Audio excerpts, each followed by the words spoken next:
I just realized there's no instructions manual. There's no rule book to life. There's nowhere in this world that there's instructions from step 1 to step 260, whatever, however many steps there will be to life. There's no guide, there's no rules, there's no instructions on how to get it right. There's no instructions on how to build it. There's no instructions on how to go about it. There's no instructions. So why do we beat ourselves up for not getting it right the first time? I don't understand. It's like, have you ever gone to IKEA, bought something from IKEA, and tried to assemble it without any instructions? I mean, neither have I, because we wouldn't do that. It's ludicrous. It doesn't make any sense. We wouldn't do that, because in life, to get things right the first time, we need to be shown, and we need to learn, we need to mess up, and then we need to adapt. It's not about getting it right first time. The reason why I came to this conclusion is because last night I wasn't able to post a vlog in time, and I feel like, to be honest, it was a lesson that I needed to learn, because I kept leaving it last minute, every night, last minute. Last night, God was like, nah, you're gonna have to learn discipline. You're gonna have to start editing earlier. You're gonna have to learn discipline. But I did still put up the vlog, so it's still up. I was stressing, like the last few minutes before midnight was like the peak stress of this week. But then as soon as midnight hit, I was like, yep, you know what, that's it, screw it. You feel me?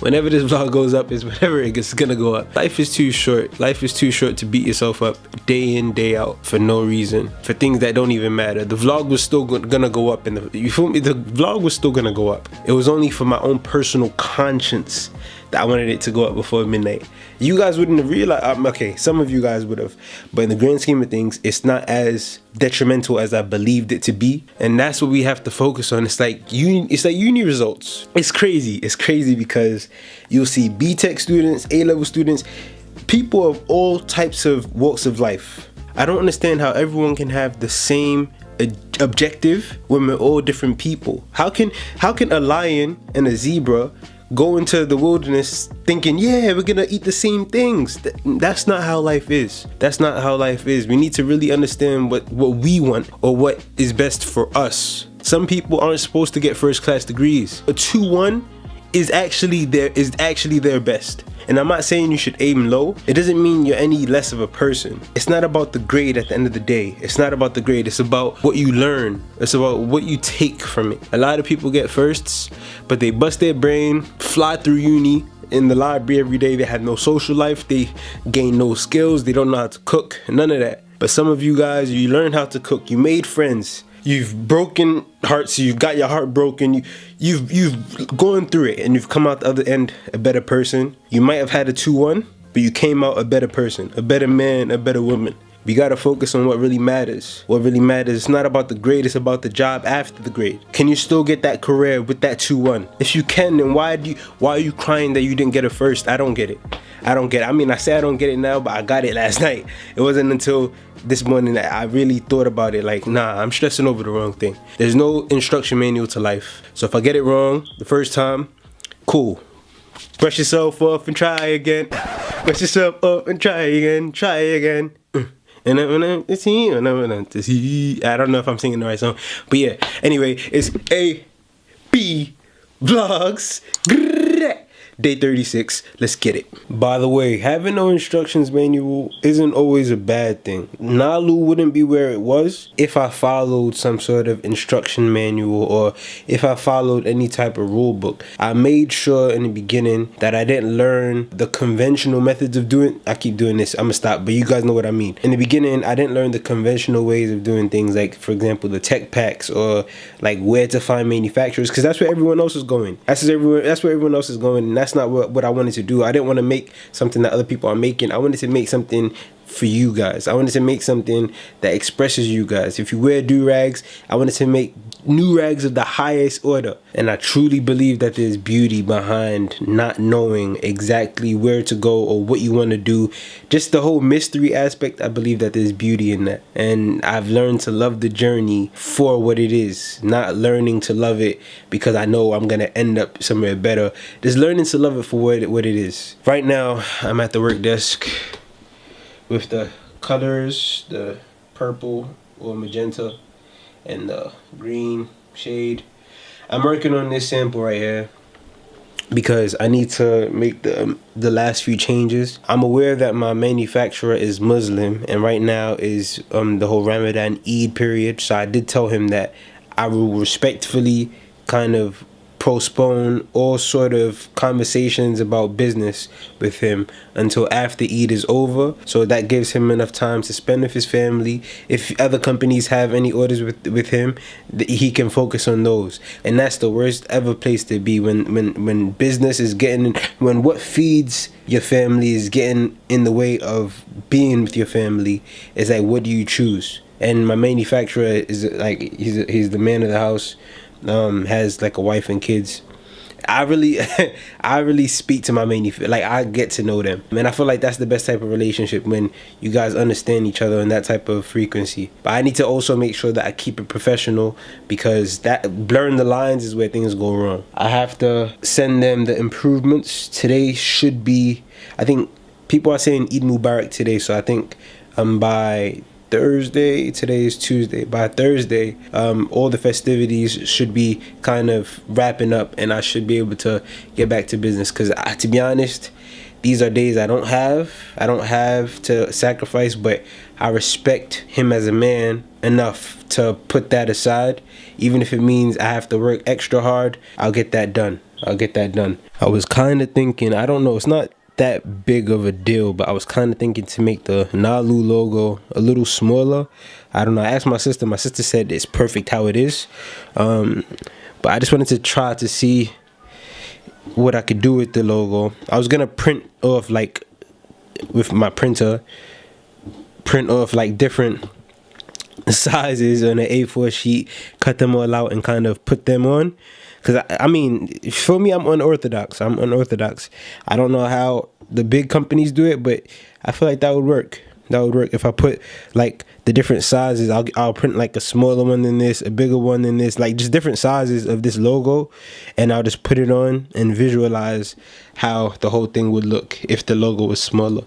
I don't know. I might still do it, but I don't want to print it out, because waste of ink and stuff and paper and all that type of stuff. So I don't know. I need to figure something out. The big companies probably just order about 10 different samples of each product with different sizes on them, because they can afford to do that. When you have a tight budget, it forces you to really get in your creative bag. Like, you can't start just bowling out of control. You got to make sure everything is intentional, because one bad mistake is money out your pocket. I'm gonna stick to my budget, and I'm gonna, for me, be resourceful, makeshift.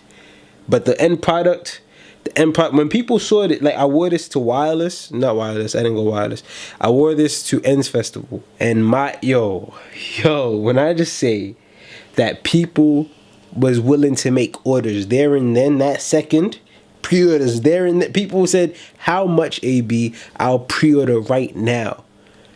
They look me dead in my eye. I already know that the Court Collection, God got me. And thank you guys once again. Thank you so much for following this journey every step of the way. I know if you've just come in at this point and you haven't studied from day one, you might not fully understand, but I still appreciate your time. I still appreciate your attention.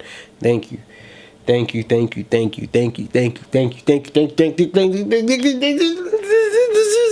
Right now, I'm wearing a Nike tracksuit, right?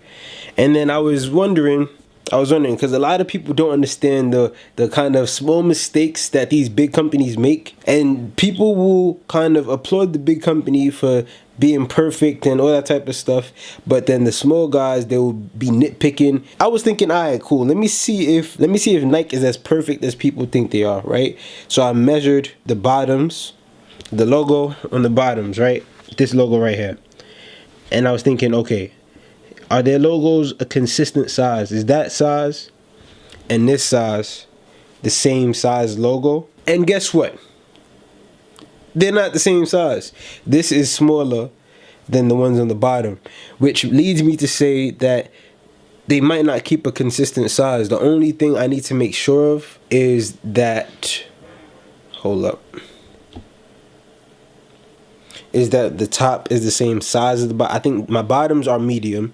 I need to see what size the top is. If the top is a small, then okay, that makes sense. But I think it's gonna be a medium too. Looks like this is a medium, and the bottoms are in fact, yay, they even a small. So the logo, whoa. There is room for mistakes. I shouldn't be so hard on myself to get things perfect. Because I thought, okay, whatever size I use is going to be the size I have to use for everything. Whether we make either polos in the future or a t-shirt, like everything. So I was thinking, I got to get this size perfect. But the fact that they change sizes between different articles of clothing means that you can have one size for the shorts and have a slightly, it's not that big of a difference. I think it's different by like half a centimeter by the ruler I used.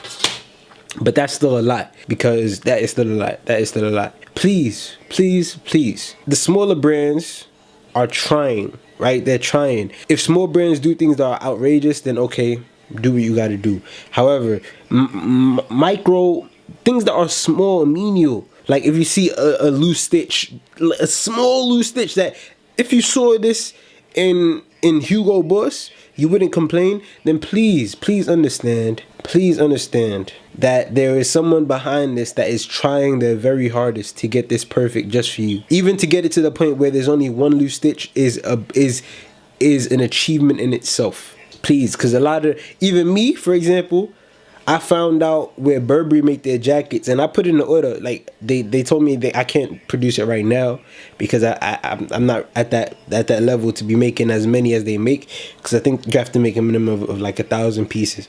I don't make a minimum of 1,000 pieces per product per size. Like I don't do that. I found a manufacturer that makes Burberry, so I'm basically gonna be making Nalu in the same spaces as big brands. Big brands, but I still have to put in the legwork, because it's not all about the quality, it's also about the brand equity, it's also about the messaging, it's also about the narrative that the brand holds. So I gotta make sure that I get the Nalu narrative across for me, because it's called World of Nalu for a reason, right? It's a world. Nalu is more than just fashion, it's a world. Let me not get into it. Conversation for another day. And I say, hey, what a wonderful kind of day. I just made a little discovery. The top I'm wearing right now, the one with the smaller logo, is a medium, and it's made in China. No problem, nothing against Chinese manufacturers. And the bottoms I have with the bigger logo, they're in a size small, and they're made in Cambodia. I mean, the fact that they're made in two different places could also explain why the logos are different sizes. But for me, that is very interesting. That is very interesting, because that means that when they're sending tech packs, it's either that they know the logos are two different sizes. If my bottoms are a medium, maybe they would have been even a bigger logo. I don't know. And then that would have meant that the difference in size of the two logos would have been even more clear. I don't know. It's just interesting. Sorry, it's just fashion talk. Sorry about this, guys, if you're not into fashion and stuff. But it's just interesting to understand. You should start studying the clothes that you guys buy. Study it to see how perfect the quality really is. How perfect, you feel me? Because looking into quality for Nalu has taught me a lot about who actually cares about quality and who doesn't.